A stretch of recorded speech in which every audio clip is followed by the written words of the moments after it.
Hello, everybody. Welcome back to the Art of Zenning. This is chapter 12.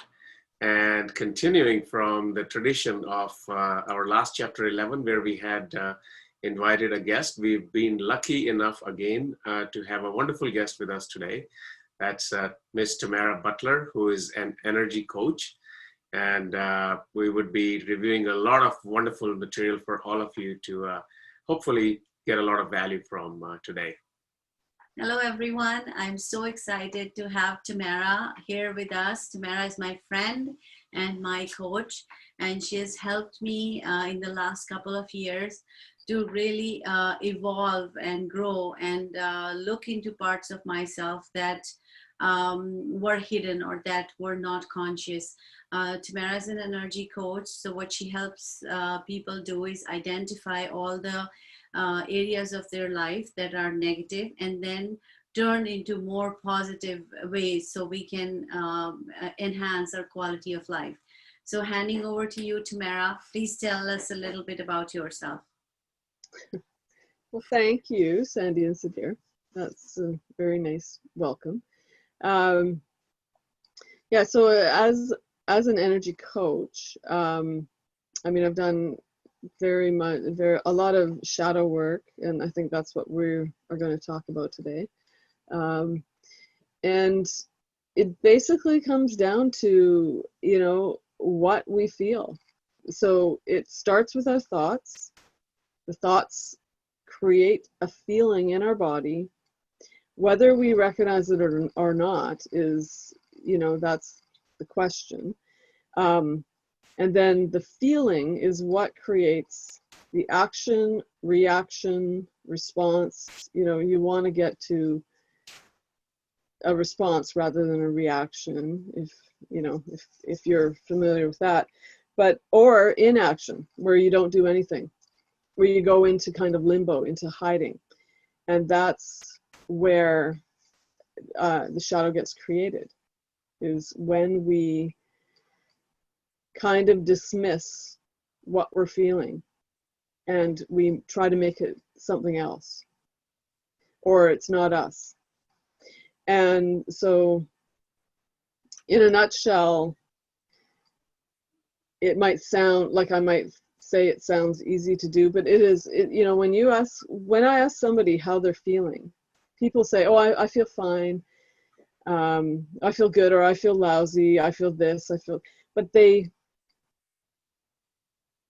when I start to go down deeper into where they feel it, that's when it gets really kind of foreign to them. They don't know what to say. Like, well, what do you mean? Because well, not everybody, but usually people are in their heads. Like, they're in their heads. They're not, and feelings are all over. They're all over your body. They're very embodied. So when you're just in your head, and you're just very cerebral about what you're feeling, it doesn't match up.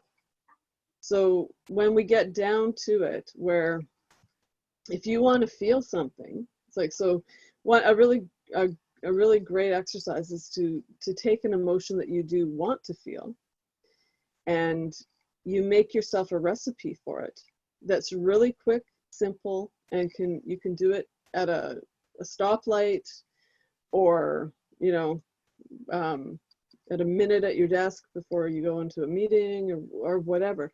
So you can have that instance where you can actually take control of what you're feeling.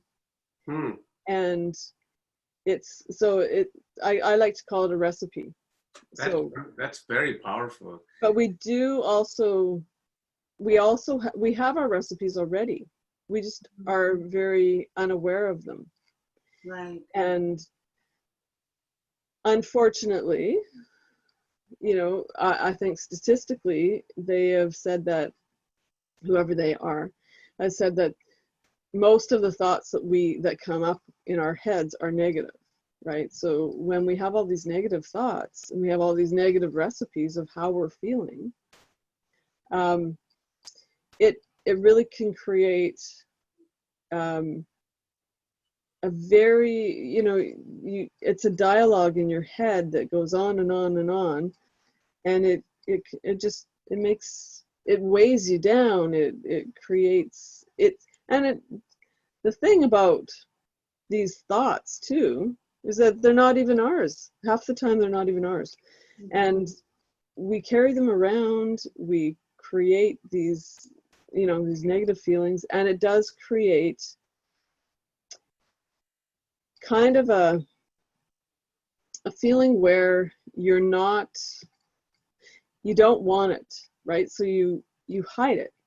You think, okay, so you're subconsciously, you're going to, so if you've been made to feel guilty, say, in your childhood, So because that's where shadow work starts in when you're a child.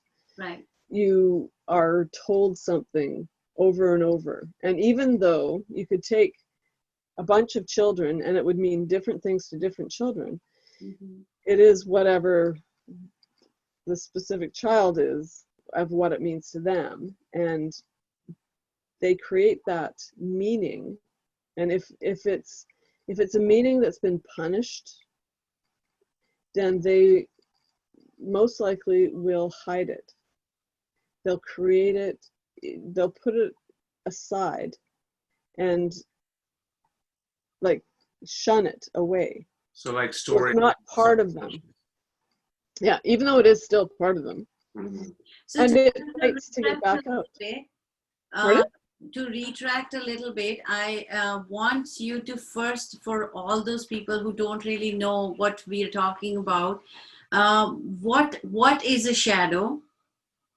Okay. Like, I want you to really explain that first, like for our viewers, because I know when you introduced me to that term a few years ago, even I had no idea. I thought it was something really negative and bad. So I want you to first explain to us, what do you mean when you say like shadow? We have a shadow. A shadow is a hidden part of ourselves that consciously we do not see, because I think it's that our selves don't think we can handle it.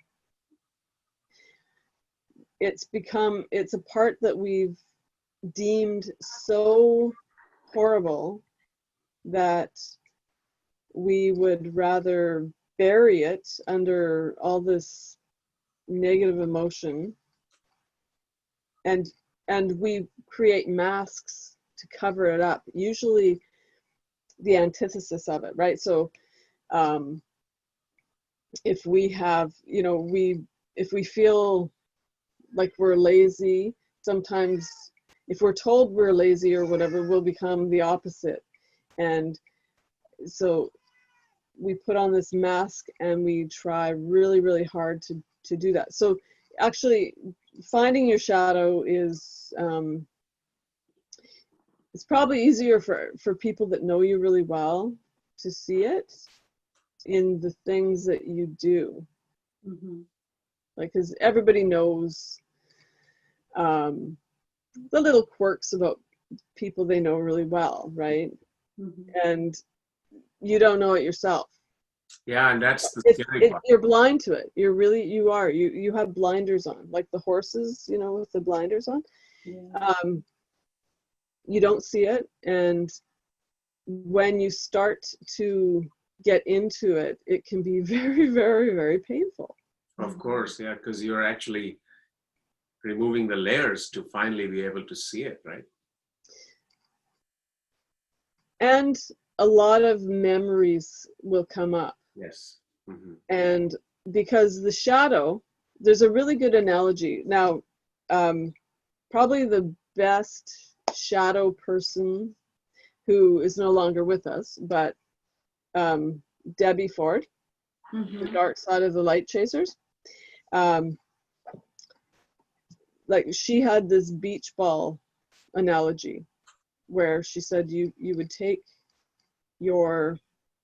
if you were in a swimming pool, and so say you had your shadows all written on beach balls, and you try to suppress them by pushing them under the water. And you can maybe do one, but then you start pushing 2 or 3 down, but what happens is when the pressure gets too much, or you get distracted, the beach ball pops up and hits you right in the face, right? So it basically, it reveals itself to you. Wow. This happens to, like, in relationships, because relationships are perfect scenario for shadows. Where you've heard, I know everybody's heard, where you pick the same relationship problem over and over and over again, you know, like, you know, you get the same person, you think, why is this happening again, you know? Right. Because it's revealing to you the other side that you will not see, that you're not willing to see. Right. Wow. So the shadow starts when you are really little, right? Like you start to hide the parts of yourselves that you think your parents or the society would accept, and you hide the parts of yourselves that you think they won't accept, and then you reveal yourself as to be who you would be accepted and loved, right? So that's what. Yeah. And shame is usually behind a lot of it. So it's shame, you know, we've all heard shame is the great teacher, right? And so one analogy is like, so there's a little girl with her mother brings out a plate of cookies and goes into the kitchen to get something, and the little girl eats or takes all the cookies for herself, right? Because she likes cookies. And the mother comes back and she says, oh, you greedy little girl, you know, how are you going to eat all those cookies by yourself or whatever? And right there and then, now in energy work, I can even feel it. Like the little girl would have, like, you know, just this pit in her stomach, in the solar plexus, right? Like where it was like just a hit, you know, where the shame kind of like, oh, that's bad, right? Like I'm bad type thing. Yeah. So now the mother isn't meaning to set this poor child up for a lifetime of feeling guilty.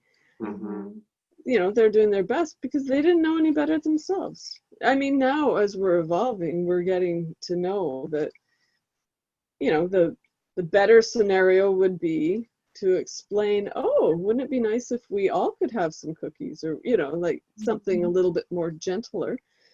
But at the same time, that didn't always happen.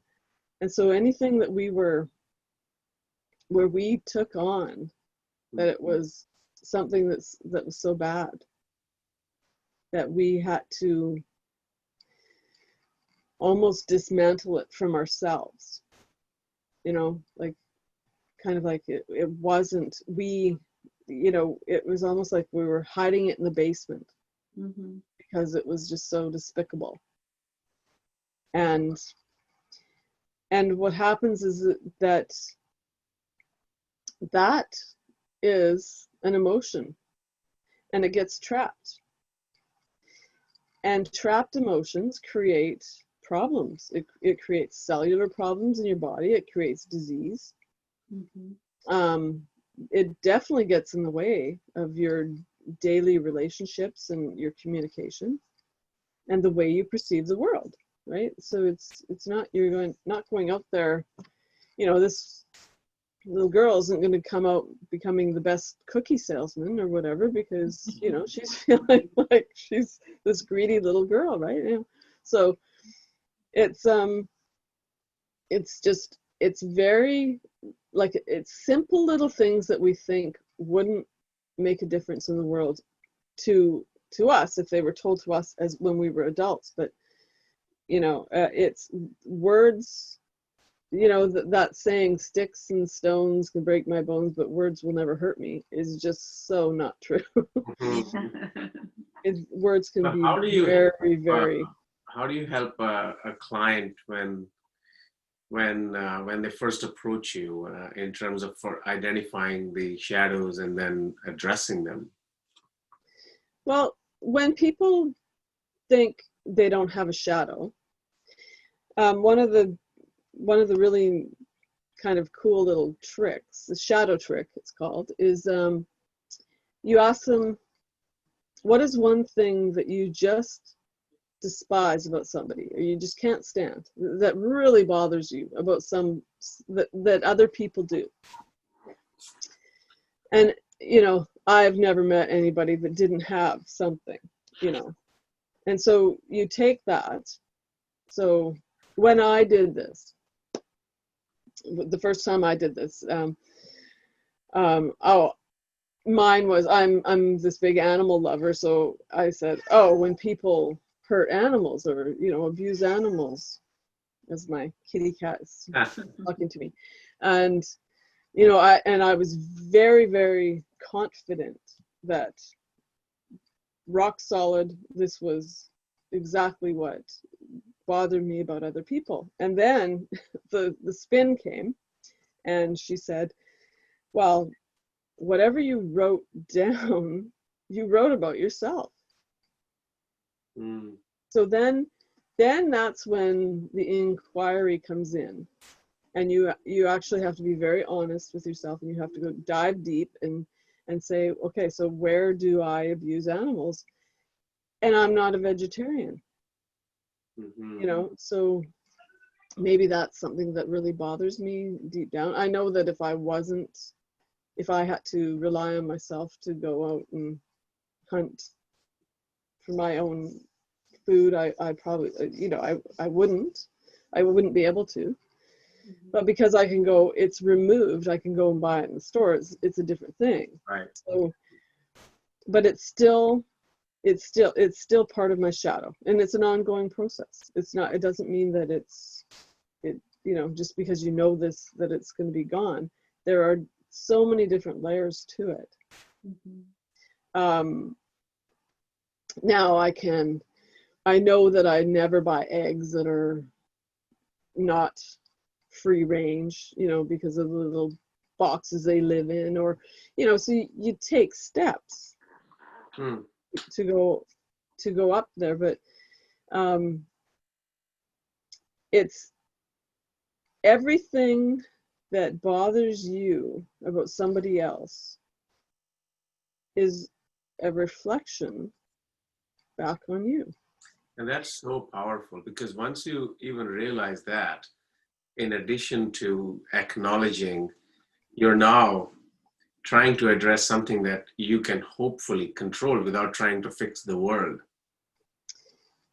Right, because the world is within you anyway. That's right. Yeah. And it still baffles me, though. I mean, the world within you, right? Like, so I'm thinking, well, okay, so say if we can take our current situation with COVID and say, okay, well, what does this have to do with me? I'm healthy, I'm following the protocols, so, what is this nasty thing doing, messing up our world, right? But it has so many different elements to it, right? There's just so many different elements. But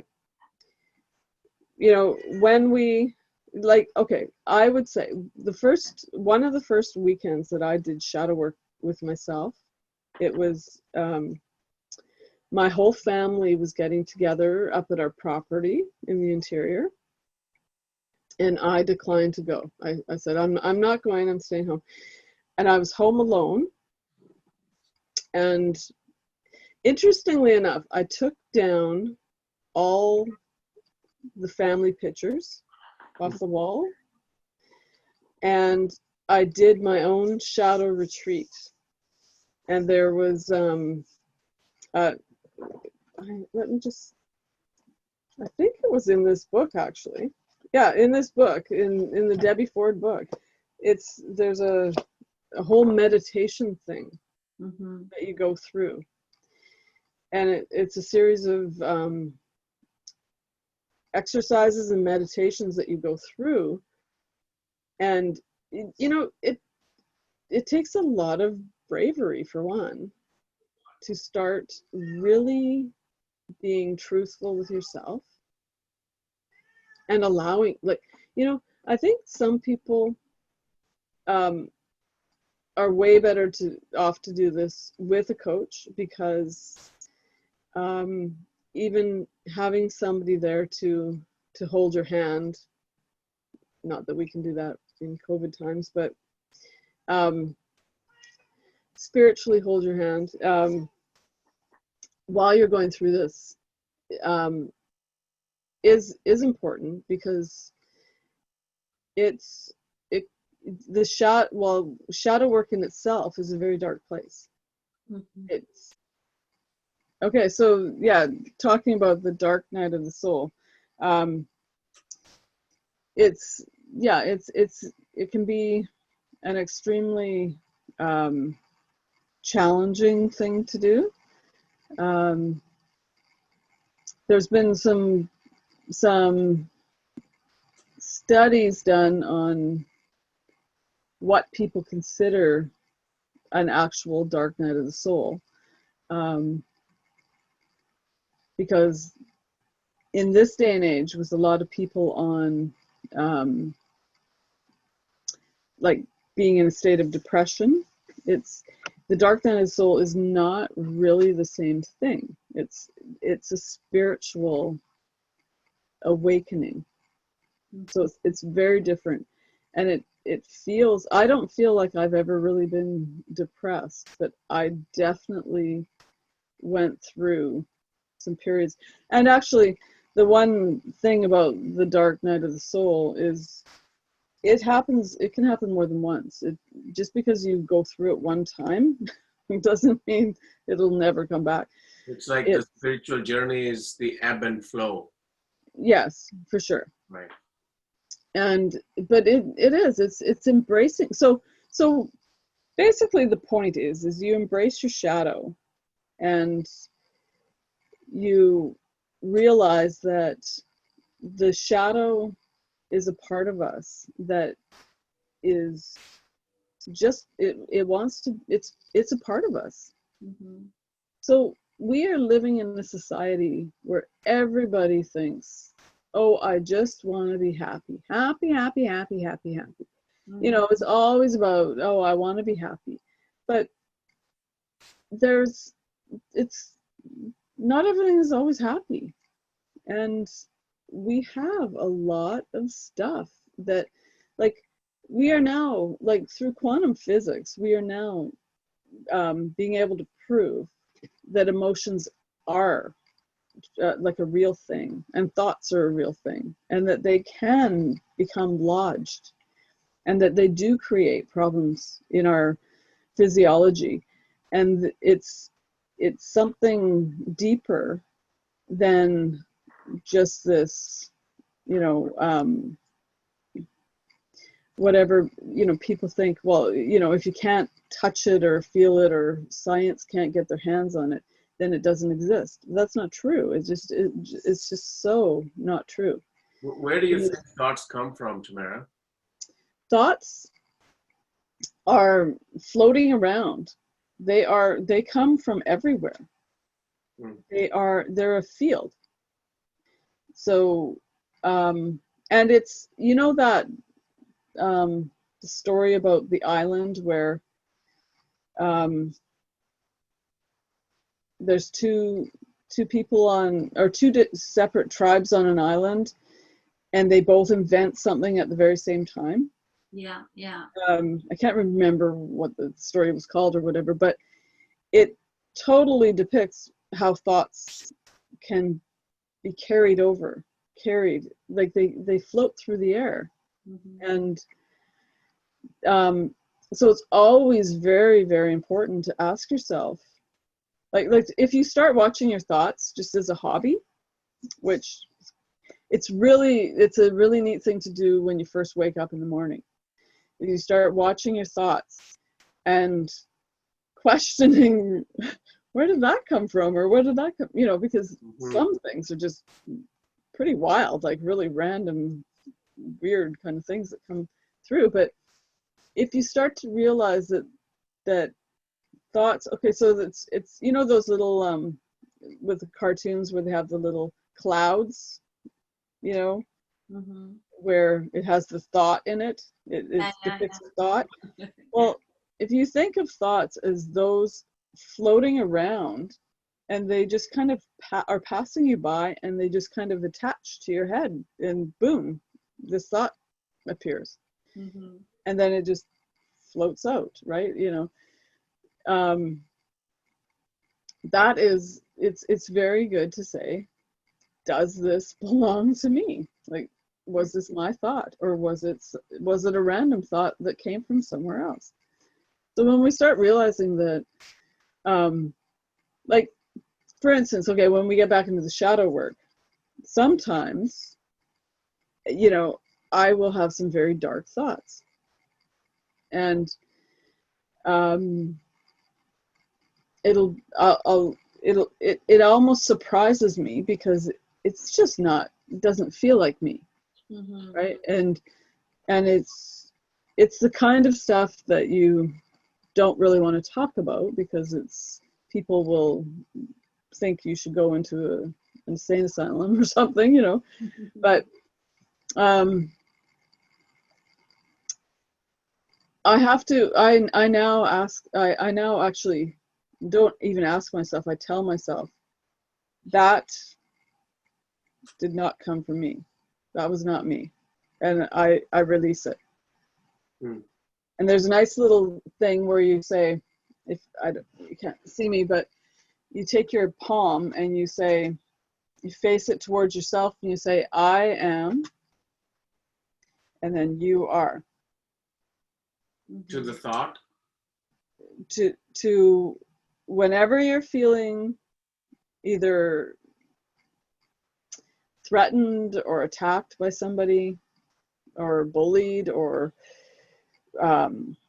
angered, or whatever, you just say, you go, I am, you are. And when I do this, I can feel an energy pulsing in my hand back towards them. It's a way of keeping your thoughts away from you, or their thoughts, Yeah, okay. Not that we want to hide from the shadow work and all that kind of stuff. Like, so, maybe we should get back into the shadow work. So, shadow work should definitely be done on a gentle basis. It should be definitely taken seriously, because it can reveal some really, it can scare the heck out of you, basically. Mm-hmm. It's dark. It is dark, and it's not the most pleasant thing to do. It's a very, very, very worthwhile thing to do, though. And that's what I was getting at. So to our Zenners, how would you not necessarily sell the value of the shadow work, but I guess how do you keep or have somebody see that worthwhileness of the shadow work much more than the painful process of going through it? Because when we release our shadow, Mm-hmm. what we're doing is we're accepting our full self, and it creates a wholeness, and that's what we're striving for. Yeah. That's what evolution is Mm-hmm. is creating a wholeness. And we cannot be whole when we have fragmented parts of ourselves locked in our shadow self. That's beautiful. And that's what happens. Mm-hmm. That's what's happened in the past. And we have evolved enough, and the conscious awareness is growing enough where there's so many people out there now that are doing great shadow work, that you can get help with it. Right. You can, like with like what I did with Debbie Ford's thing, was I did my own weekend retreat, and did my own shadowy stuff, and you know, it's out there for us, and it's acceptable now. Like, we are now accepting. I mean, Carl Jung was the one that coined the phrase, the shadow, and it's, I don't know how long it's been since he's not been here, but yeah, it's a very, very important part of your healthcare. Right. Yeah. Carl Jung has this beautiful quote that I love, that he says that unless you make the unconscious conscious, it will run your life and you will call it fate. Yeah, exactly. Yeah. Because the shadow it's controlling you by creating the same patterns over and over, because it's screaming to be heard. Right. And it wants to be in the light. So what is the difference between shadow, the pain body, and ego? Okay, well, the pain body is probably very similar to the shadow. Yeah, the ego is the part of us that's denying it. So the ego keeps the shadow hidden. Locked because up. It's too afraid of the death of itself, right?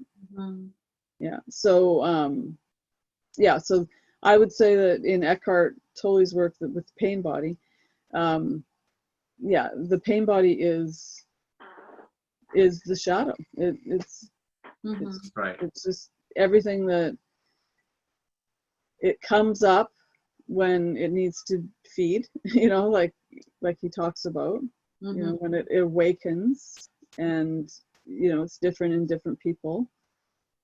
But just like the shadow wanting to be recognized, it wants to be recognized, so it hits you in the face, like the beach ball thing, with saying, hey, look, we're gonna do this my way, kind of thing. And then it's exactly like that, fate, right? So you're calling it fate. Oh my God, this happened again, right? So so if we take something that's kind of shadowy, simple and easy, that some people see and some people, like, it's easy to see in some people, but they don't see it in themselves, right? So say if it's somebody who really has to have a lot of attention drawn to themselves, right? So they're always, they're the people that are always out in front of the camera, or always making faces, or are always drawing attention to themselves, and gregarious ones. and everybody else can see, everybody around them can see, oh yeah, there they are again, right? And my light went off when we did our thing. But anyway, so they don't see, so these people that are racing around trying to be in the limelight, they only see that something that happened like in their childhood that made them feel very small. It made them take the equation that being in the limelight was what brought them pleasure. Right. And where most people see it as, they would call it something like arrogance, or something like attention getters or something like that. They can see it as a problem or as if something's not quite right, that it's not genuine, because there are genuine people that draw, like someone like Eckhart Tolle, right? He doesn't go out in the limelight and draw attention to himself. But when he speaks, he has your attention. See the difference? Right.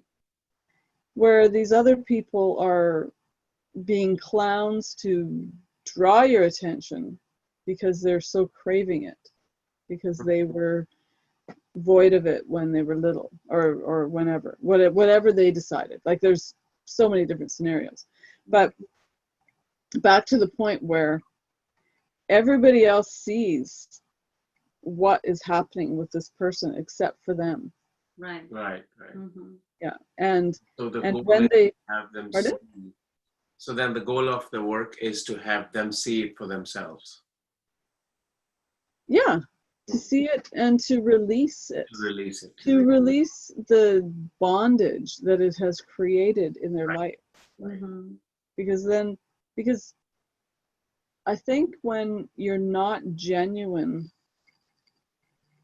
it takes a lot of energy. Absolutely. Right, And that's yeah. very draining. So And you project it on other people, right? So when you have a shadow that you haven't acknowledged and you're unaware of, you're projecting it on everybody around you. right. And once you have integrated it in your own self, then you can no longer project it. Then other people, when they do something, doesn't bother you because it's no longer that lingering, piece of wreckage in you, right? In other words, shadow is really your wounds, right? They're your wounds that have not healed. Well, they're your wounds that haven't, they haven't had a chance to heal. They're trying to heal. Yeah. Yeah, come to the So surface. Like those beaches. so they keep presenting themselves Right. in the hopes of getting healed. Right. That's good. So Tamara, one more question that I have is people like I've heard Abraham Hicks or other people who say we shouldn't actually be going back and looking at our wounds because I don't know how to Abraham Hicks? Yes, yeah. So what I find is there's two, I know Carl Jung says that unless you have integrated your shadow and you've really looked at it, you cannot be whole. But then there is this whole spiritual people who have this saying that there's no need to go back. You just let go. And that's all you need, except where you are. So what do you say about that train of thought or that kind of,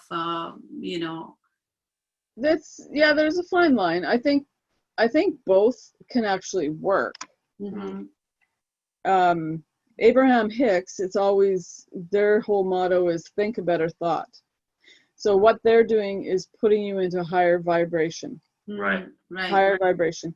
If you're in the higher vibration, but the problem with Abraham Hicks and their higher think a better thought is that the thoughts that are coming around, like we were talking about, how they all come from other that aren't just us. We don't choose the thoughts all the time. And most of them are negative. So it's very, very hard to stay on that high vibration. Be in that higher vibration. And the thing is, back to the body, your body has cellular memory. And if it has these emotions trapped in it, that is still going to be there. Absolutely. So you need to release it. Address it. So would you say, I guess, final question, because this has been a wonderful wealth of information. We want all of our Zenners to digest it. And we can certainly have a a round 2 or episode 2 in another video. But finally, would you say that the shadow work is actually essential for everybody? Even if some people would say, hey, I've had a wonderful childhood, I've had wonderful parents, family, been blessed with everything you could imagine, I'm living a dream life, I don't have any shadows. I don't know if I've ever really met anybody that has said that. See, it's like Facebook, right? Where people portray their best face, their best foot forward. That's true. And one of my gifts, if you want to call it, is people, when I'm one-on-one with them, for some reason, they spill their guts and they tell me everything.